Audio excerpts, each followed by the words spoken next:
for today's video. Ay, oh my God.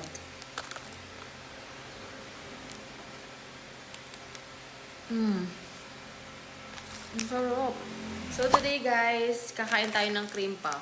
And then, this cream puff is from Bigo.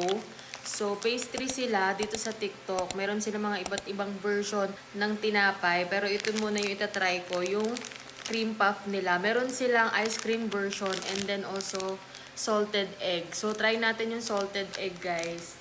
Ito talaga, super mahilig din ako sa cream puff.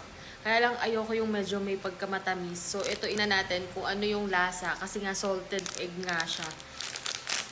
Ayan yung itsura niya. Diyos ko, amoy pa lang ang bango. So, habang nagko-coffee tayo, kain din tayo nito. So, ito yung first meal of the day ko. Hindi pa ako nagbe-breakfast. Ito yung pinakaunang-unang ano natin, kakainin for today's video. Ay, oh my God. Nalaglag na yung feeling niya sa loob. Ayan siya, guys. Ayan siya. Unin natin. Wait.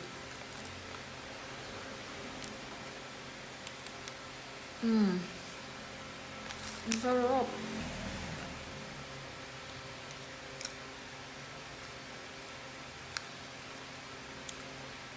This is salted egg.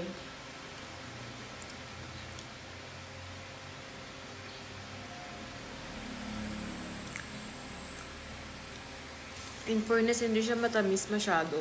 Sakto lang yung tamis niya. Last bite. Ang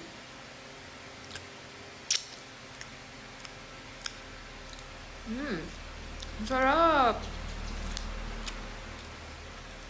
Mura lang to, guys. Lalagay ko sa yellow basket.